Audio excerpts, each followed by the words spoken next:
On est en 2024 et il y en a qui ont encore ce genre de propos à la télé, malgré ce qui s'est passé avec Thomas, avec Enzo, avec Matisse, etc. Non, le racisme anti-blanc n'existe toujours pas. Même après toutes les affaires pendant le ramadan, ou si tu ne respectais pas le ramadan devant un musulman, tu te faisais casser la gueule, menacer de mort, etc. Non, ça n'existe toujours pas. Les mecs qui se font insulter de sale blanc, etc. Non, ça n'existe pas. On est sur Touche pas à mon poste. Soukaina, citoyenne engagée, s'exprime au sujet des propos très méchants en France. Donc c'est la femme voilée tout à droite qui est entièrement vêtue de noir. Vu que c'est Touche pas à mon poste et que c'est assez sensible, je vais mettre un énorme filtre anti-droit d'auteur.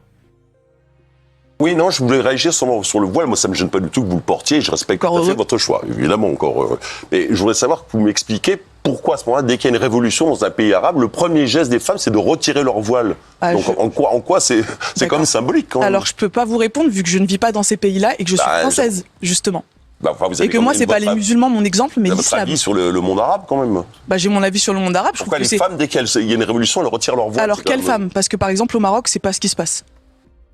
En Iran, les femmes qui sont fusillées à vue quand elles ont une mèche de cheveux qui dépasse. Celles qui sont des objets pour leurs hommes. Elles retirent leur voile pour protester, et du coup, il y a un militaire qui arrive et qui lui met un coup de 12. Ah, ça, c'est l'Iran. Donc, de quel pays parlez-vous? En Iran, vie, liberté. En Iran, mais vous prenez toujours l'exemple de l'Iran. Je ne suis pas iranienne et je condamne à 100% ce qui se passe en Iran. Pour moi, c'est carrément contraire à l'islam, si je puis me permettre. Donc, voilà.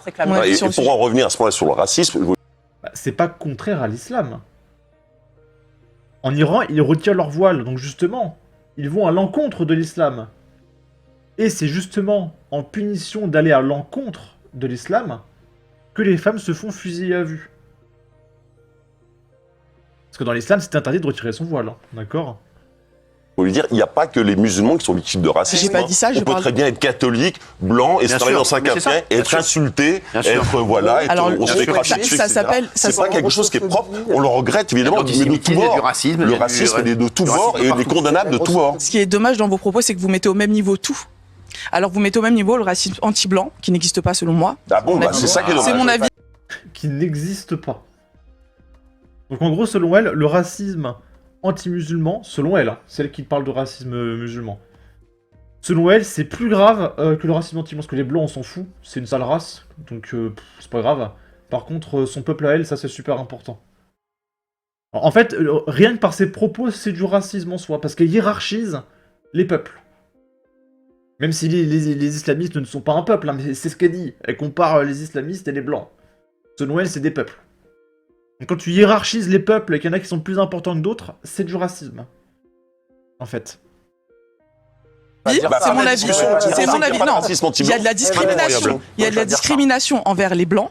Il y a de la discrimination envers les blancs. Ce n'est pas du racisme. Le racisme, c'est du racisme. Il y a de la discrimination envers les blancs, mais c'est pas du racisme anti-blanc. C'est génial.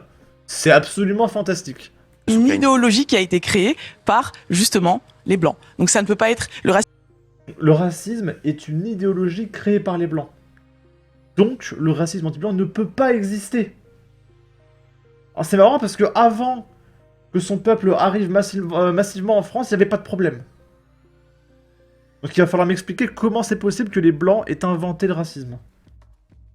Je rappelle que dans les années 80-90, la star numéro 1 des salles de cinéma, c'était Will Smith. Donc comment on fait? Parce que cette critique, elle se calque sur tout l'Occident. Pas que en France, c'est tout l'Occident, d'accord? Là, elle parle des Blancs, pas des Français. Donc comment l'Occident peut avoir comme star principale Will Smith, et en même temps, c'est eux qui ont inventé le racisme au moment où son peuple à elle est arrivé en Occident? C'est quand même très bizarre. racisme anti-blanc ne peut pas exister à partir de ce moment-là. Quand vous avez les représentants de certaines immigrations, quand vous avez les représentants de certaines immigrations qui traitent des Français de souche de sales blancs, c'est pas du racisme. C'est de la discrimination. Ou de sales Français ou de sales Goër. C'est ce que j'appelle de la discrimination. D'accord, mais si on dit sale arabe, là c'est du racisme. Mais en fait, l'histoire est là. Ou sale juif. Là c'est de l'antisémitisme, mais pas quand on dit sale Français ou sale blanc. En fait, monsieur, l'histoire est là et les faits sont là. En fait, vous n'êtes pas crédible, tout simplement. C'est vous qui n'êtes pas crédible, monsieur. Bien sûr que si. Parce qu'à la limite, si vous disiez que vous luttiez contre tous les racismes, vous seriez respectable, madame. Sauf que vous ne... je suis pas respectable, du coup. Pas en disant cela. Je suis contre toutes les discriminations. Et j'ajoute, juste pour, si je peux me permettre de garder la parole, par rapport à la journaliste que vous êtes venu défendre ce soir. Je l'ai pas défendue. Elle est pas venue. Elle parle de la nana qui avait dit, souvenez-vous, bande de racistes dégénérés.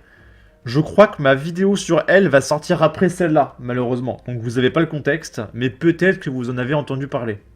Il s'agirait de travailler son sujet comme... Ok. La vidéo sort en retard parce qu'elle a pris un dollar jaune. Donc il y a un examinateur qui est passé, j'ai dû attendre plusieurs jours. Il l'a remis en vert. Donc je pense qu'elle sortira ce week-end. Ok. Bon. En tout cas, c'est absolument merveilleux. C'est de la discrimination, mais c'est pas du racisme. Ok, pourquoi pas. Je rêve où elle a osé dire à une 13, le racisme est une idéologie qui a été créée par les blancs. Mais détester autrui pour une différence physique, ça existe depuis la nuit des temps et sur tous les continents. Elle est juste venue là pour réciter sa propagande militante. Le racisme existe sous toutes ses formes, c'est hallucinant. Cette meuf fait ce que je veux, c'est le problème en fait. Le racisme anti-blanc n'existe pas et n'a jamais existé. Quelqu'un a déjà vu un blanc se faire refuser un appartement, un travail à cause de sa couleur de peau. Bah oui! Oui, ça s'appelle le racisme positif. On recrute en priorité des étrangers. Bah oui! Oh que oui, ça a été mon cas, au Muro où tous les immigrés me passaient devant. Bien sûr, on te croit, Karine. Je sais pas pourquoi il appelait Karine. Le racisme anti-blanc et anti-arabe en France se manifeste par des discriminations à l'emploi, au logement, etc. Le racisme anti-blanc en France se manifeste par des agressions violentes et autres crimes.